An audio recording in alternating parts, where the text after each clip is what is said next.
এটা এমন একটা ঘর, যেই ঘরে দুনিয়ার কেউ থাকবে না গো। যেই স্ত্রী বলতো স্বামী আমার আপনার ছাড়া আমি ঘুমাইতে পারি না, ওই স্ত্রীও আমার সাথে যাবে না। ওই আপনি যখন দুনিয়ার জমিন থেকে যদি বিদায় হইয়া যান, আপনি সেই স্ত্রীর সাথে আপনি 40 বছর 50 বছর 60 বছর জিন্দেগি কাটাইলেন। ওই স্ত্রী যদি গিয়া বলে স্ত্রী আমার, কেউ যদি গিয়া বলে ও আব্দুর রহিমের আম্মা, আজকে রাত্রিবেলায় তোমার স্বামীর তোমার পাহারা দিতে হবে, ওই পাহাড়ের স্ত্রী তখন জবাব দিয়া বলবে গো, এই লাশ আমি পাহারা দিতে পারবো না।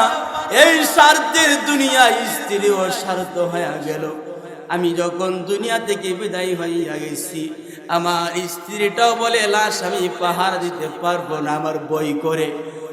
أفلا ينظرون إلى الإبل كيف خلقت وإلى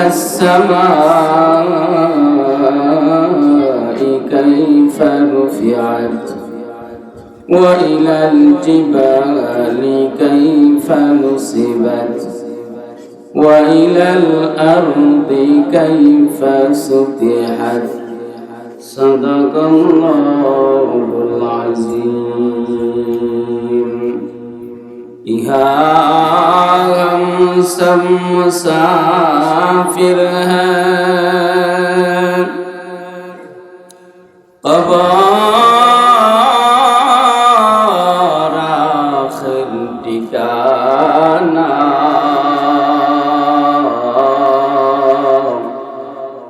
कहीं आगे रवाना है कोई पीछे रवाना। ला इलाहा इल्लल्लाह, जो बोले ला इलाहा ला इलाहा ला इलाहा इल्लल्लाह। দিবানিশি মনে রে আমার আর দিও না যন্ত্রণা রে, দনে যদি হইতাম দনি যাইতাম সোনার মদিনা। লা ইলাহা ইল্লাল্লাহ লা ইলাহা লা ইলাহা লা ইলাহা। ইব্রাহিম তোমার নবী ছিল, নমরুদে আগুনে ফেলল। ইব্রাহিম তোমার নবী ছিল, নমরুদে আগুনে ফেলল।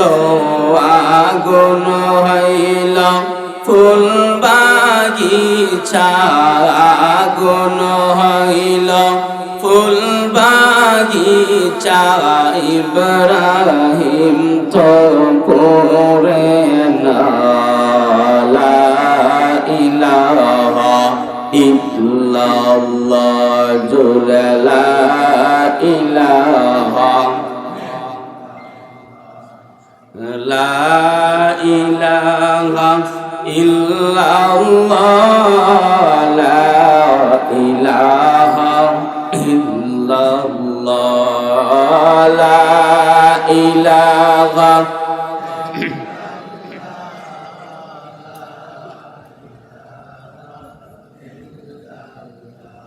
আসমান জমিন গ্রহ তারা মাওলার জিকির করে তারা। আসমান জমিন গ্রহ তারা মাওলার জিকির করে তারা। মানুষ হইয়া মানুষ হইয়া তোমরা কেন মাওলার জিকির করো না লা ইলাহা জোরে লা ইলাহা ইল্লাল্লাহ লা ইলাহা লা ইলাহা ইল্লাল্লাহ জোরে লা ইলাহা ও মদিনার মাটি রে তুই যে বড় খাঁটি রে ও মদিনার সকলে পড়েন তুই যে বড় খাঁটি রে আমার নবীর কারণে লা ইলাহা জোরে লা ইলাহা এই মাটি তো মাটি নয় শোনো তাহার পরিচয় এই মাটি তো মাটি নয় শোনো তাহার পরিচয় পাগল হয় মাটি কাদের আমার নবীজির শরণে রে পাগল হয় মাটি কাদের আমার নবীজির শরণে রে আমার নবীর কারণে লা ইলাহা জোরে লা ইলাহা ইল্লাল্লাহ লা ইলাহা ইল্লাল্লাহ লা ইলাহা আদর করি আমানুষ আল্লাহ বানায়া কেমনি দিবা জাহান্নামে ফেলিয়া কেমনে দিবা জাহান্নামে ফেলিয়া তুমি যদি মাফ না করো আল্লাহ বান্দারে তুমি যদি মাফ না করো আল্লাহ বান্দারে বলো তোমার বান্দা যাবি কার কাছে লা ইলাহা ইল্লাল্লাহ লা ইলাহা ইল্লাল্লাহ লা ইলাহা লা ইলাহা ইল্লাল্লাহ লা ইলাহা ইল্লাল্লাহ মুহাম্মাদুর রাসূলুল্লাহ সকলে পড়েন সাল্লাল্লাহু আলাইহি ওয়াসাল্লাম। আলহামদুলিল্লাহ মহান রব্বুল আলামিনের দরবারে অসংখ্য অগণিত শুকর আদায় করছি যে আল্লাহ রব্বুল আলামিন আপনাকে আমাকে দুনিয়ামুখী সমস্ত কাজ থেকে ফারেক করে জান্নাতের বাগানে উলামায়ে কেরামের সুহবতে দ্বীনের নিসবতে এমন একটি মজমার মধ্যে আসার এবং বসার তৌফিক দান করেছেন। এই জন্য আমরা খুশি না বেজার? আমরা যদি খুশি হয়ে থাকি সকলেই একবার কালিমাতে শুকরিয়া আদায় করেন আলহামদুলিল্লাহ। মহান রব্বুল আলামিনের দরবারে আরো অসংখ্য অগণিত শুকর আদায় করছি যে আল্লাহ রব্বুল আলামিন আপনারে আমার এই সুস্থতার এক নিয়ামত দিয়ে এই জান্নাতের বাগানে আসার এবং বসার তৌফিক দান করেছেন। এজন্য আমরা শুকরিয়া আদায় করি আলহামদুলিল্লাহ। মুহতারাম হাজিরিন, আজকের এই মাহফিলের প্রধান অতিথি ওলি ইবনে ওলি আল্লামা ওলিউর রহমান সাহেব হাফিজাহুল্লাহ, আল্লাহ হুজুরের হায়াতের মধ্যে বারাকাত দান করুক, সবাই বলে আমিন। এবং ঐতিহ্যবাহী কুন্ডা মাদ্রাসার সুনাম ধন্য প্রিন্সিপাল সাহেব, আল্লাহ হুজুরের হায়াতের মধ্যে বারাকাত দান করুক, সবাই বলে আমিন। আর মোট কথা হইল, এই যে এখানে উপস্থিত আছেন, আমার বাম পাশে উপস্থিত আছেন আপনাদের মসজিদের সুনামধন্য ইমাম ও খতিব হাফেজ মাওলানা জুবাইর সাহেব, উপস্থিত আছেন দীর্ঘ 9 বছর একসাথে লেখাপড়া করছি, আপনাদের এলাকার কৃতি সন্তান, খুব মুহাক্কিক আলেম। যদিও মানুষের ছোট দেখা যায়, এই মানুষটা এক মাদ্রাসার নাজিমে তালিমাত এবং উনি মাওলানা মুফতি আমানুল্লাহ সাহেব, উনার আব্বা আম্মা সহকারে এলাকার যত মই মুরব্বী আছে এখানে যারা আছে সকলের হায়াতের মধ্যে বারাকাত দান করুক, সবাই বলে আমিন। মুহতারাম হাজিরিন, আল্লাহ রব্বুল আলামিন আপনাকে আমাকে যে দুনিয়াতে পাঠাইছেন, আমরা যেই পরিমাণে নাফরমানি করি, যেই পরিমাণে আমরা গুনাহের কাজ করি, আচ্ছা বলেন তো আল্লাহ কোনোদিন আপনারে আমারে কোরআনের মধ্যে কোনোদিন গুনাহগার কয়ে আমরা ডাক দিছিনি? কেউ বলতে পারবে? আমরা যেই পরিমাণে নাফরমানি করি, যেই পরিমাণে গুনাহ করি, যেই পরিমাণে সুদ খাই, ঘুষ খাই, আল্লাহ কোনোদিন সুদখোর কয়ে আমরা ডাক দিছিনি? এখন সব জায়গায় দিয়ে একই অবস্থা, সুদের কথা কইলে আর বালা থাকুন, ঠিক নেই? আপনারা ঠিক কইলেও ঠিক, না কইলেও ঠিক। আল্লাহ এই যে পরিমাণ আমরা সুদ খাইতেছি, আল্লাহ কোনোদিন সুদখোর কয়ে ডাক দিছে না।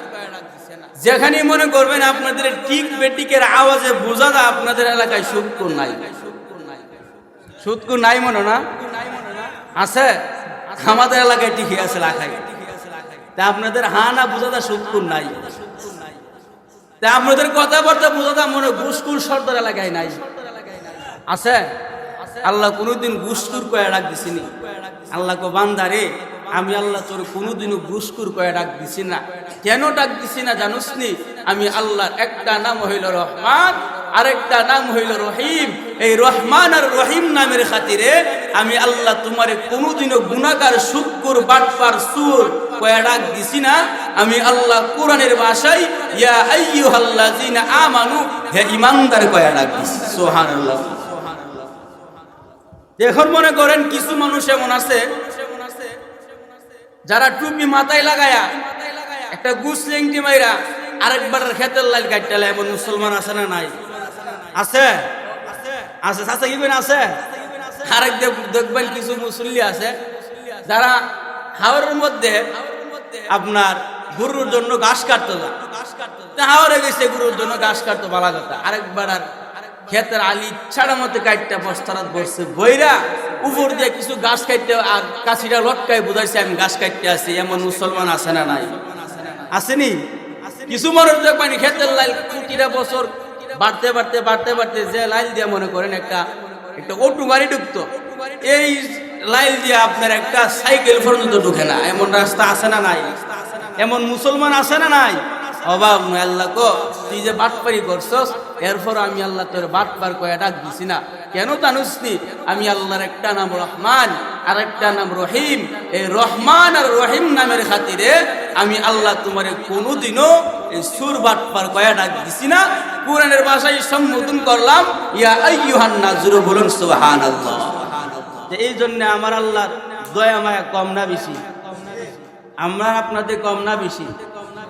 আপনাদের কোনটা মাদ্রাসার প্রিন্সিপাল হুজুর থেকে কম না বেশি? বেশি। আল্লাহ দয়া মায়া আসেনি? আল্লাহ যদি দয়ার মায়া না থাকতো, যেই পরিমাণে গুনাহ করি, আল্লাহ যদি কইতো গুনাহ করলে খাওন বন্ধ, তাহলে মনে করলেন যে আমরা যেই পরিমাণে গুনাহ করি আমরা পেটের ভিতরে খাবার যাইল। এই জন্য শুকর আদায় করতে হবে কার? আওয়াজটা হয়েছে না? আর জোরে বলেন কার? এই জন্যে আল্লাহ তো বান্দা কোনদিনও গুনাহগার কয়া ডাক দিচ্ছি না। ভাইরা আমার আল্লাহ রাব্বুল আলামিন ডেকে ডেকে বললেন, গোলাম যেই পরিমাণ গুনাহ করছস, নাফরমানি করছস, যেই পরিমাণে সুদ খাইছস, ঘুষ খাইছস, যেই পরিমাণে আমি আল্লাহর সাথে নাফরমানি করছো গো, আমি আল্লাহ তোমারে কোনোদিনও নাফরমান কয়া ডাক দিছি না। কেন জানুনি? আমি আল্লাহর একটা নাম হইল রহমান, আরেকটা নাম হইল রহিম। এই রহমান আর রহিম নামের খাতিরে আমি আল্লাহ তোমারে কোনোদিনও গুনাহগার কয়া ডাক দিছি না। আল্লাহু আকবার বলেন, আরে জোরে বলেন আল্লাহু আকবার। ভাইরা আমার, আমি যাই কোরআনে কারীম থেকে আমি যে আয়াতটা তেলাওয়াত করছি গো, ওই আয়াতে আমার আল্লাহ রাব্বুল আলামিন ডেকে ডেকে বললেন, দুনিয়ার মানুষ তুমি উটের দিকে তুমি তাকাইয়া দেখো না, আমি আল্লাহ উটটারে কি সুন্দর করে বানাইছি। আল্লাহু আকবার বলে। আমার আল্লাহ বলেন, আফালা ইয়ানজুরুনা ইলাল ইবলি কাইফা খুলিকাত। আমার আল্লাহ রাব্বুল আলামিন বলেন, গোলাম তুমি উটের দিকে তুমি তাকাইয়া দেখো না, আমি আল্লাহ উটটারে কি সুন্দর করে বানাইছি। আচ্ছা বলেন তো, দুনিয়ার কোন মানুষের ক্ষমতা আসেনি একটা উট বানানোর? জোরে আওয়াজ দেয়া বলেন না চিনি। এই কুন্ডা এলাকার কোন মানুষের ক্ষমতা আসেনি একটা বিড়াই বানানোর ক্ষমতা আছে, একটা পিঁপড়া বানানোর ক্ষমতা আছে। আমার আল্লাহ রাব্বুল আলামিন বলেন, গোলাম আমি আল্লাহ তোমারে এত বড় বড় নিয়ামত দান করেছি, তুমি কয়দিন আমার নিয়ামতের শুকর আদায় করছিলা? এরপর আয়াতে আমার আল্লাহ রাব্বুল আলামিন বলেন, ওয়া ইলাস সামাই কাইফা রুফিআত। আমার আল্লাহ বলেন, তুমি আসমানের দিকে তুমি তাকাইয়া দেখো না, আমি আল্লাহ আসমানটারে কি সুন্দর করে খুঁটি ছাড়া দাঁড় করাইয়া দিছি। আল্লাহু আকবার বলেন। আচ্ছা বলেন তো, আসমানে কি কোনো খুঁটি আছে? সবাই আওয়াজ দিয়া বলেন আছে। মনে করেন কয়েকটা পাল টাঙ্গাইতে গিয়া কতগুলা বাঁশ লাগছে, জোরে কোন ঠিক কিনা? আমার আল্লাহ বলেন, আমি এত বিশাল বড় আসমানটারে খুঁটি ছাড়া আমি আল্লাহ দাঁড় করাইয়া রাখছি। তুমি যদি একদিন আসমানের দিকে তাকাইয়া যদি ভাবতা আমি কেমনে আমার মাওলার নাফরমানি করি, আমি কেমনে সুদ খাই, ঘুষ খাই, আমার আল্লাহ বিশাল আসমানটারে খুঁটি ছাড়া দাঁড় করাইয়া রাখছি, সাধারণ একটা পাল ডাঙ্গাইতে গিয়া কতগুলা বাঁশ লাগছে। এমন ভাবে যদি কোনো মানুষ যদি গবেষণা করে গো, তাহলে কোনোদিনও সেই ব্যক্তিটা নাফরমানি করতে পারে না। আমার আল্লাহ রাব্বুল আলামিনের পর আয়াতের মধ্যে বলেন, ওয়া ইলাল জিবালি কাইফা নুসিবাত। আমার আল্লাহ বলেন, গোলাম রে তুমি পাহাড়ের দিকে তুমি তাকাইয়া দেখো না, আমি আল্লাহ পাহাড়টাকে কি সুন্দর করে মজবুত করে দাঁড় করাইয়া রাখছি। আল্লাহু আকবার বলেন, আরো জোরে বলেন আল্লাহু আকবার। এই যে আমার আল্লাহ বিশাল বড় বড় পাহাড় দাঁড় করাইয়া রাখছে গো, আমার আল্লাহ বিশাল বড় বড় পাহাড় কেন দাঁড় করাইয়া রাখছে জানেননি? দুনিয়াতে ভূমিকম্প হলে যাতে করে এই দুনিয়াটা ধ্বংস না হইয়া যায়, এই জন্য আমার আল্লাহ এই পাহাড়গুলির পেরেক স্বরূপ মেরে দিছে। পেরেক চিনেননি? মানুষ যখন নৌকা বানায়, নৌকার যখন পাতা লাগায়, যখন জোড়া পরে জোড়ার মধ্যে পেরেক মারেনি, মুরব্বী চাচারা বলেন পেরেক মারেনি, ঠিক তেমনি ভাবে আমার আল্লাহ ওই জমিনে এই পাহাড়টারে পেরেক স্বরূপ মারছে। আল্লাহু আকবার বলেন। এরপর আয়াতে আমার আল্লাহ ডেকে ডেকে বললেন, দুনিয়ার মানুষ তুমি জমিনের দিকে তুমি তাকাইয়া দেখো না, ওয়া ইলাল আরদি কাইফা সুতিহাত, আমার আল্লাহ বলেন তুমি দুনিয়ার জমিনের দিকে তাকাইয়া দেখো না, এই বিশাল জমিনটারে আমি আল্লাহ কি সুন্দর করে বিছাইয়া দিছি। এই জমিন থেকে আমাদের রিজিক উৎপন্ন হয় গো। এই জমিনে কেউ শশা ক্ষেত লাগাই, ধান ক্ষেত লাগাই, কেউ মূলা ক্ষেত লাগায়, আবার কেউ দেখা যায় মিষ্টি কুমড়া গাছ লাগায়, আম গাছ লাগায়, জাম গাছ লাগায়, কাঁঠাল গাছ লাগায়, লিচু লাগায়। এই জমিন থেকে আমাদের রিজিক উৎপন্ন হয়নি। আর জোরে বলেন হয়নি। এই জন্য আমার আল্লাহ ডেকে ডেকে বললেন, কুন্ডা এলাকার মানুষ, এই যে বড় বড় নিয়ামত আল্লাহ দান করেছেন, এই নিয়ামত কার জন্য দান করছেন? এই যে আল্লাহ বড় বড় নিয়ামত দান করছেন কার জন্য? আমরার জন্য না? তাহলে আমার আল্লাহর শুকর আদায় করার দরকার আছে না নাই? আর জোরে বলেন আছে না নাই? ভাইরা আমার, আমরা এই দুনিয়ার জমিনতে আমরা থাকতে পারবো না। এই জমিন থেকে আমাদের বিদায় হইতে হবে গো। মালিকের শুকর যদি আদায় না করি গো, কারণ আমাদের মরণ কোথায় হবে না হবে সেটা জানেন কে? আরো জোরে বলেন জানেন কে?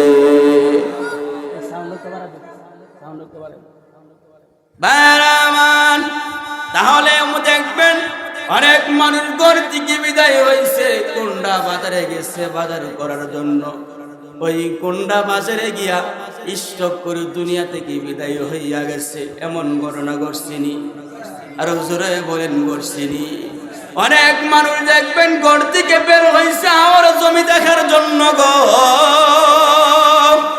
ওই হাওড়া জমি দেখতে গিয়া আপনার স্টক করে মারা গেছে, এমন ঘটনা ঘটছেনি।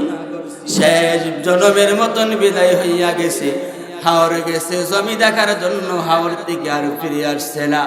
অনেক মানুষ দেখবেন নদী দিয়া নৌকা দিয়া বেড়াইতে গেছে, নৌকা ডুবে মারা গেছে করছেনি।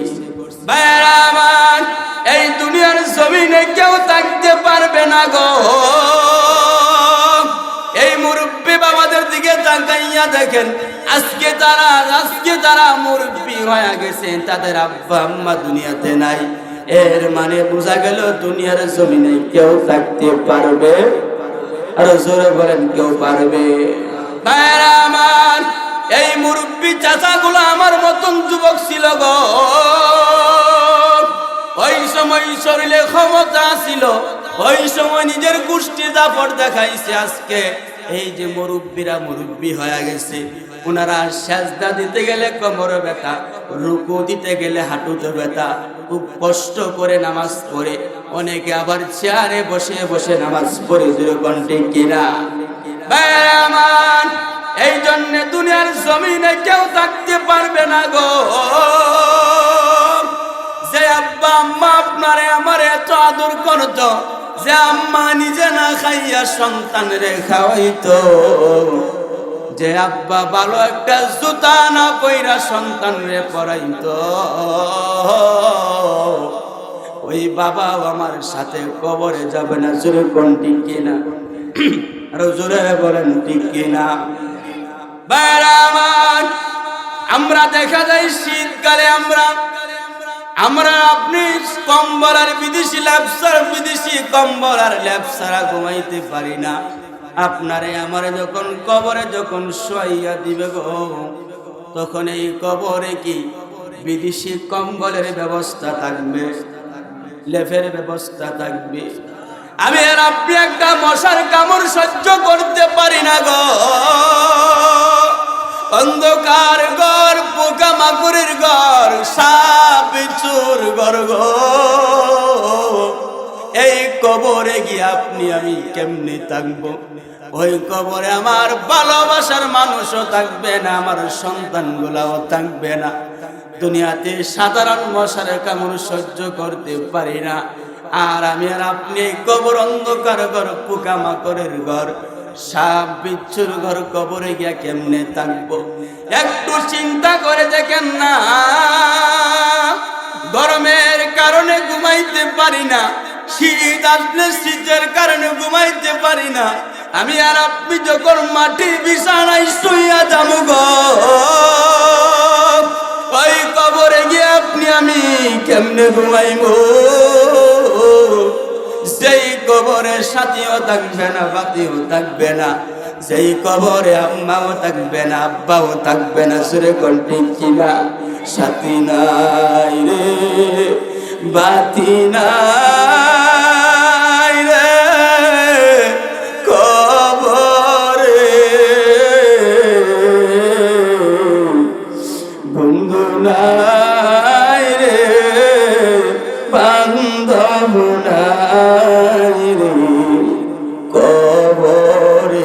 কণ্ঠে কিনা সবাই আমার সাথে সাথে বলেন, সাথী নাই রে, বাতি নাই রে কবরে, বন্ধু নাই রে, বান্ধব নাই রে কবরে। সবাই পড়েন না, সাথী নাই রে।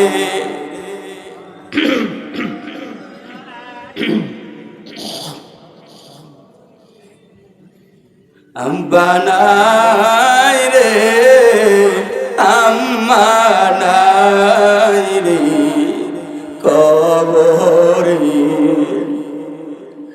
এই দুনিয়া মুসাফির খানা, মুমিন জানো না।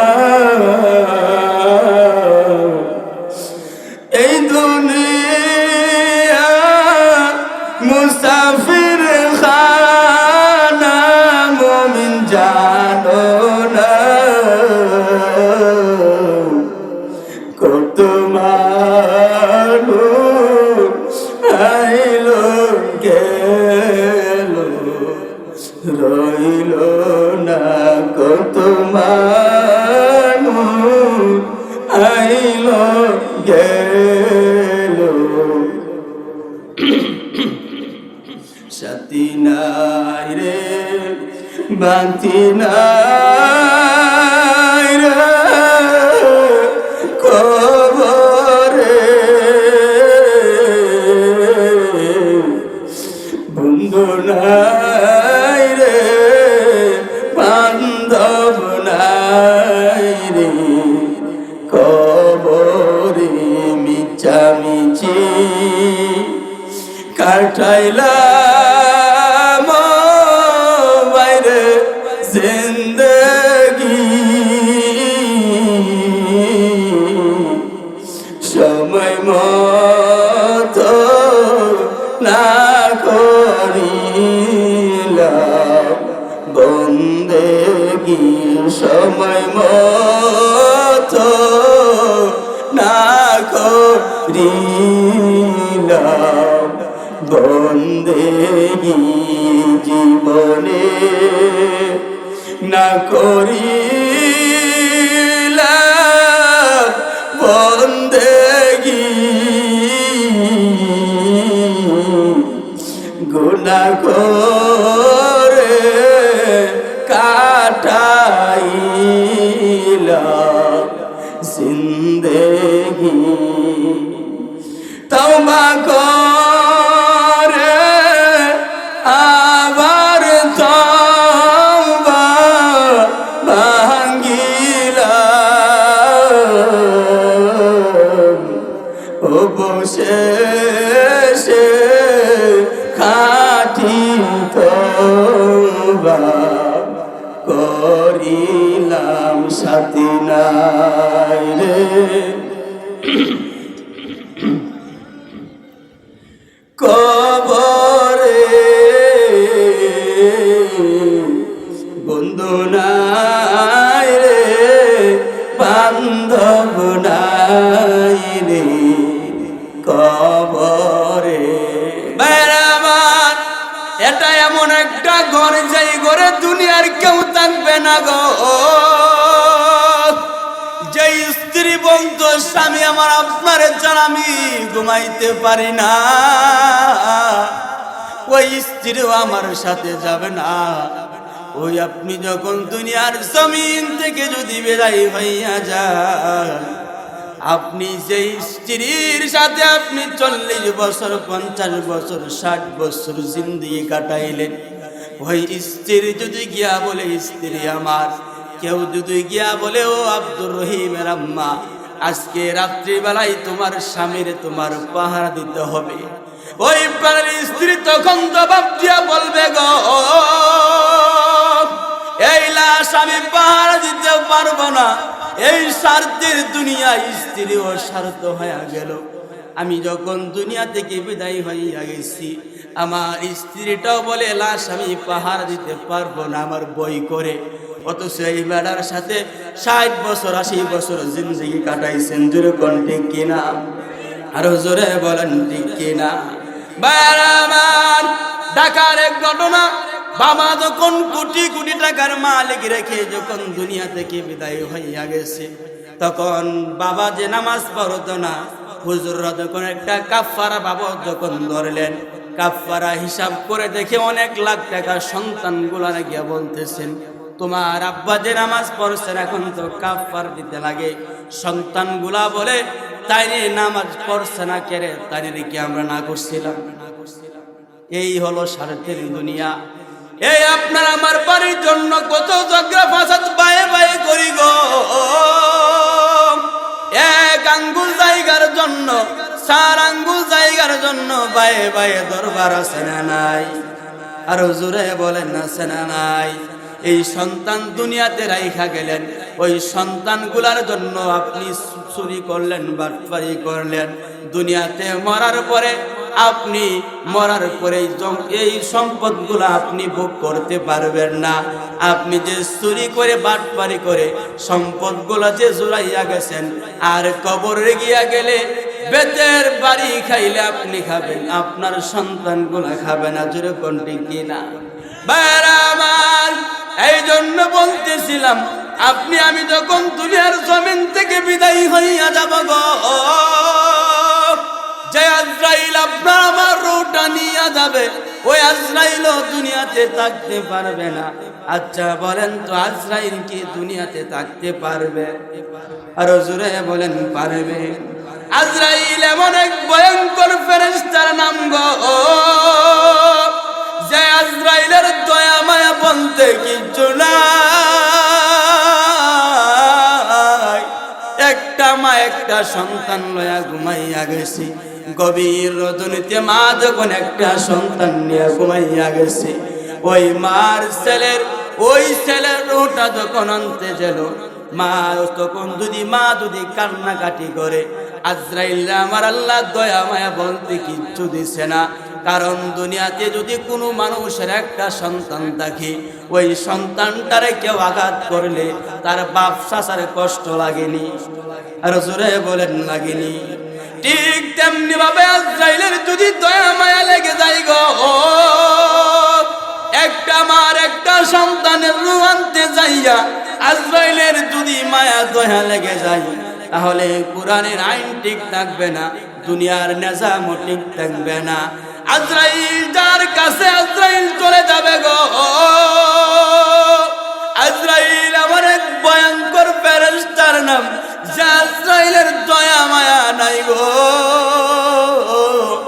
যার কাছে আজরাইল যাবে, সে সারা আজরাইল আর কেউ দেখতে পারবে না, যখন ঠিক কিনা? যখন একটা বদকার ব্যক্তির কাছে যখন আজরাইল যাবে গো,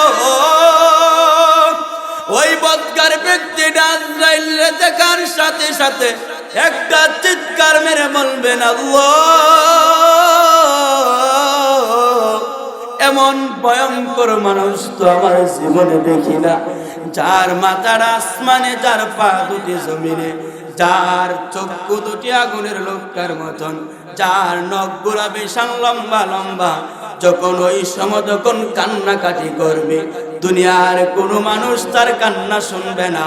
ওই সময় সাকরাতলা ব্যক্তির এমন কষ্ট হবে, তার এমন সময় একটা প্রাণীর তৃষ্ণা লাগবে, তখন দুনিয়ার সব নদীর পানি যদি একত্রিত কইরা সাগরাতলা ব্যক্তির মুখে যদি ঢেলে দেওয়া হয়, এরপরও তার পানির তৃষ্ণা মিটবে না। ভাইরা আমার, একটা সাগরাতলা ব্যক্তির কেমন কষ্ট হয় জানেননি? আল্লাহর রাসূল বলেছেন, জীবিত অবস্থায় একটা বকরিরে লটকাইয়া তার শরীর থেকে জিন্দা অবস্থায় চামড়া তুললে যেমন কষ্ট হয়, এর চেয়েও কোটি কোটি গুণ আরো বেশি কষ্ট হয়। ভাইরা আমার, যেই কথাটা বলতেছিলাম, আসমান আর জমিনের মধ্যে আজরাইল যখন আপনার আমার রোহিণীতে আসবে, এই দুনিয়াতে আজরাইলও থাকতে পারবে না। আচ্ছা বলেন তো, 40 বছর 50 বছর গুনাহ করেছি, আমি আর আপনি যদি তওবা করি আমার আল্লাহ মাফ করতে পারেনি? আর জোরে বলেন পারেনি। এমন ক্ষমতা আমার আল্লাহর আসেনি। 50 বছর গুনাহ করছি, এরপর নিজের কৃতকর্মের উপর লজ্জিত হইয়া আমার আল্লাহর যখন একবার ডাক দিয়া বলবো, আল্লাহ আমার মতন গুনাহগার দুনিয়াতে কেউ নাই। আচ্ছা বলেন তো, এমন ভাবে যদি কান্নাকাটি করতে পারি, গভীর রজনীতে তাহাজ্জুদের নামাজ পড়ে যদি আমার আল্লাহরে ডাকতে পারি, আমার আল্লাহ মাফ করতে পারেনি? আর জোরে বলেন পারেনি। মনে করেন যে এখানে যারা আছে সবাই মনে করেন তওবা করছে, তাওবায়ে নাসুহা করছে, তুবু ইলাল্লাহি তাওবাতান নাসুহা।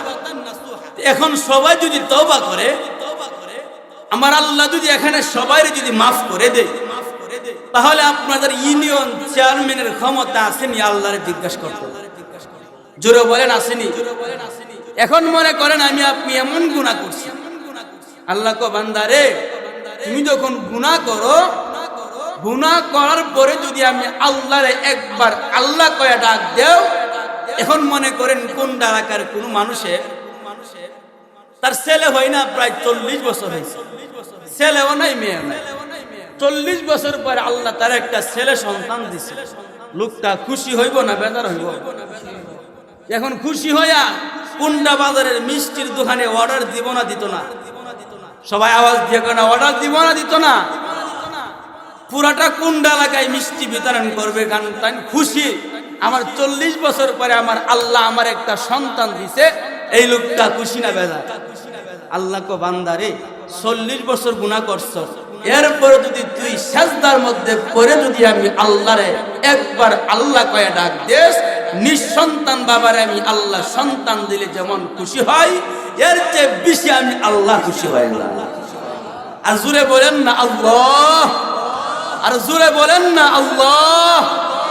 এখন মনে করেন এই যে আমার আল্লাহর ডাক দিছি, আমার আল্লাহ খুশি হয়ে গেছে। আল্লাহু আকবার বলেন।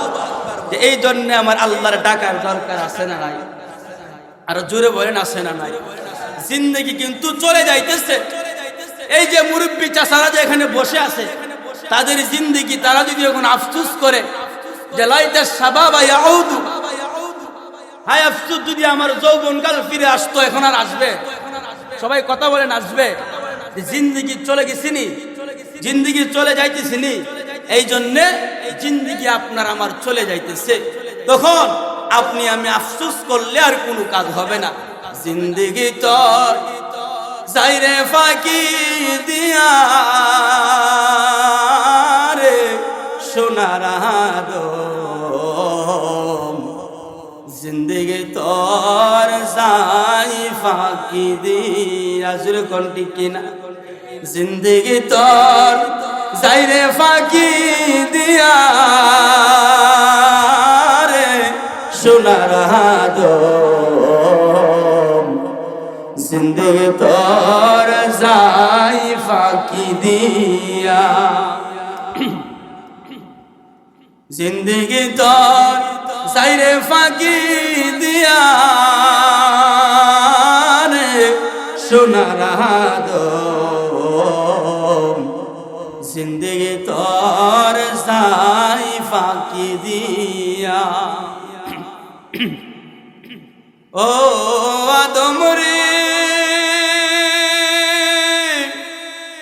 আমিনের কুলেতে কাল ঘুমেতে রইলি তুই, সারা নিশি কাটাইলি তুই ঘুমায়া ঘুমায়া রে সোনার আদম। জিন্দগি তোর যাই ফাঁকি দিয়া, জিন্দগি তোর যাই রে ফাঁকি দিয়া রে সোনার আদম। জিন্দগি তোর যাই ফাঁকি দিয়া। মোহতারাম হাজরিন, এই জন্য যেই দিনটা চলে যাইতে সেই দিনটা আর ফিরে আসবে না। এই জন্য মূলত দিনই দিনটা, যেই দিনটা চলে গেছে। আর যে এখন আমি এখানে বসে আছি এই সময়টারে কদর করেন। আগামীকাল যে রাত্র পোহালে আমি দুনিয়াতে বেঁচে থাকবো এটার কোনো গ্যারান্টি নেই। আচ্ছা জুড়ে বলুন তো, আগামীকাল আপনি আমি দুনিয়াতে থাকবো কোনো গ্যারান্টি আছে? এই জন্য মূলত দিনই দিনটা, যেই দিন চলে গেছে। আমি এখানে বসে আছি, এখনই আমার মাওলা জিকির করব। এখানে বসে আছি, মনে মনে আমি আমার মাওলারে ডাকবো, কারণ আগামীকাল পাবো কি না পাবো। অনেক মানুষ নামাজের কথা বললে তারা বললে শুক্রবার থেকে নামাজ পড়ুন, বৃহস্পতিবার থেকে নামাজ পড়ুন। আচ্ছা বলেন তো, এর আগে যদি বিদায় হইয়া যা তাহলে আমার মালিকের কাঠগড়ায় জবাব দিতে হবে না?